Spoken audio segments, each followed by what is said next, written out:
Assalomu alaykum hurmatli kuzatuvchilar. Navbatdagi ko'hna proyektimiz o'z nihoyasiga yetdi. Ko'rib o'tishingiz mumkin. Fasadlarimiz birinchi etaj hamda yonlari bilan, penallari bilan, uchinchi etajlarimiz Cappuccino MDFdan tayyorlangan. O'rta qismlarimiz oq akril. Stolishnisalarimiz garantiyali, chiqarilmaydigan, chizilmaydigan rossiyskiy stolishnica bo'ladi.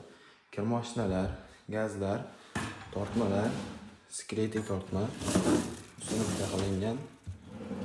Ularga o'zingizlar baho berasizlar. Keyin bu yoqda sekretli xolodilnik ustunovka qilingan. Xolodilnigimizga ham o'zingizlar baho berasizlar.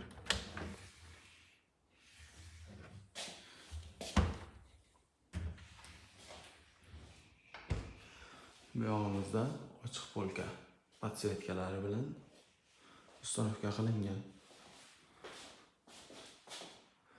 Mebelimizga o'zingizlar baho berasizlar. Kimga shunaqa xizmatlar kerak bo'ladigan bo'lsa, pastda nomer qoldiraman. Shu nomerga bemalol aloqaga chiqarasizlar. E'tiboringiz uchun rahmat hammaga.